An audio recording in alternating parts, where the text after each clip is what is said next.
Hello guys! Hello, hello! Virgo, alamin natin kung anong messages, vibration, gabay, energy. Para to sa lahat ng Virgo friends natin na nanonood. Kung bago ka sa channel ko Virgo, please like, share, and subscribe. Pakipress ang notification bell button para kayo ang unang makapanood sa ating mga videos na ina-upload.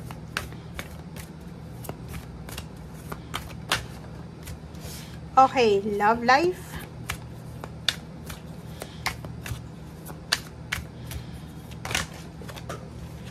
Okay. Okay, Virgo. So, ang reading mo na to is, pwedeng pareho lang siya ng Capricorn or Taurus, pero mayroon sayong kakaiba. Relationship, nakikita natin dito na siguro may mga hindi magandang pagkakaunawaan, maraming worries, or maraming hindi magandang pinagdadaanan yung mga magkakarelasyon sa ngayon. But, nakikita natin dito, pwedeng isa sa dahilan kung bakit hindi sila magkaunawan is dahil sa pera, Virgo. Pero, ang maganda din dito, may mga hindi magandang pagkakaunawaan ng magkakarelasyon ang posibleng maayos sa linggong ito. Okay? So, kung makikita mo dito, may home tayo dito, may love life, and sinasabi na posibleng maayos yung hindi balanse na situation sa loob ng pamilya. Pera. Pwedeng makakahanap ka ng solusyon sa usaping pera. Pangalawa is pwedeng sa mga bills or sa kung may bahay kayo na inuupahan or bahay na binabayaran or kung ano man to, nakikita natin na magiging maayos yung takbo ng kung ano man to na pinagdadaanan nyo sa ngayon.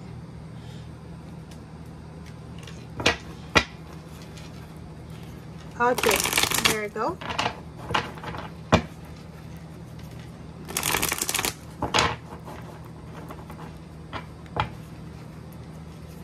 Medyo sensitive yung if ever may asawa ka or relationship, nakikita natin medyo sensitive yung karelasyon mo. Mabilis siyang magalit, mabilis siyang mairita, or siguro kung nasa Pilipinas ka or nasa Asian country, siguro dahil sa init ng panahon. Pero masyado siyang hindi stable yung kanyang mindset, 'di ba? Mabilis siyang magalit eh. May gusto siyang mangyari pero dinidelay mo, parang ganon. 'Di ba? Kailangan mo ng pasensya. Kailangan mo ng pasensya sa iyong karelasyon, sa iyong kapamilya, sa iyong trabaho para maiwasan natin yung imbalance. Okay, so yun. 88 guys, money. Nakikita ko siya dito na isa sa dahilan kung bakit hindi kayo magkaayos ang karelasyon mo is dahil sa pera, pagkikita, or obligation, responsibilities, or kano pa man, or positive movement na to, forward. Pwedeng plano to para sa kinabukasan. So yun, kumalma ka lang daw sa linggong ito. Huwag kang padadala sa init ng ulo mo. Okay? Doon lang tayo sa peace, sa katotohanan. Doon lang tayo sa tamang solusyon. 'Di ba? Kasi may tendency dito na masasaktan ka, may tendency dito na dahil sa mga salita, pwedeng sumakit yung kalooban mo, masaktan ka, maging sensitive ka rin, or ikaw siguro makakasakit ka ng kalooban ng iyong karelasyon dahil sa nainis ka na or kanpama. So yun ang kailangan mong pag-iwasan ngayon or iwasan sa ngayon. Okay, and make sure na magpahinga ka kung napapagod ka, parang ganon.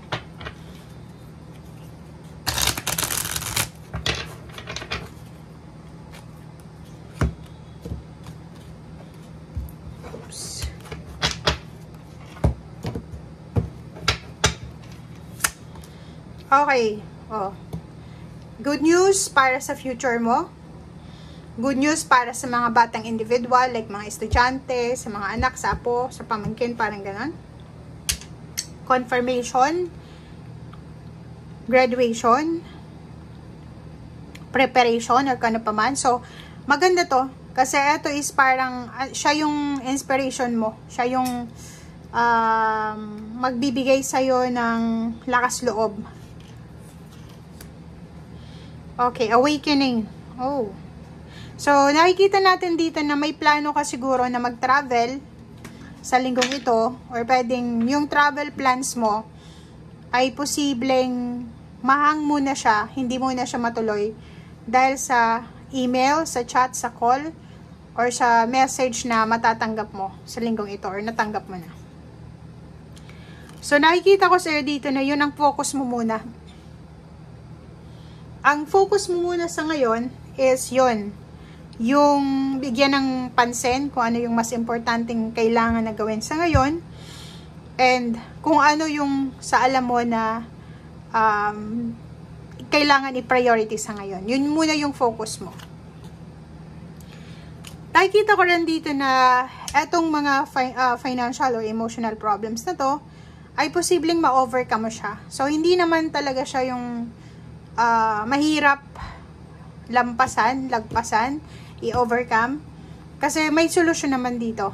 'Di ba? Adjustment, parang ganun. Pwedeng may kailangan kang i-adjust sa schedule mo, or may kailangan kang i-adjust sa sarili mo. Okay? May mga posibleng past issues sa relationship, or sa family, or sa kapitbahay, sa katrabaho, ang posibleng magkakaroon ng endings or recovery. So, kung halimbawa na may mga issues sa relationship, pwedeng nakapag-desisyon yung dalawang tao na maghiwalay na lang, or pwedeng makapag-desisyon sila na i-recover yung relationship, or palayain muna yung bawat isa. Parang ganun. Yun. So, it's a life change, freedom, and marami kang marirealize na bagay-bagay sa linggong ito. Maraming pagbabago, maraming changes. Yun, maraming pagbabago na posibleng maganap sa buhay mo na expected mo na or unexpected, lalo na sa usaping relationship. Okay? Nakikita ko sa'yo dito na yun yung focus mo muna sa ngayon. Ang focus mo muna sa ngayon is yung magbago, yung emotional na pamumuhay, makapag-focus ka sa mga dreams and wishes mo and sa kaligayahan mo.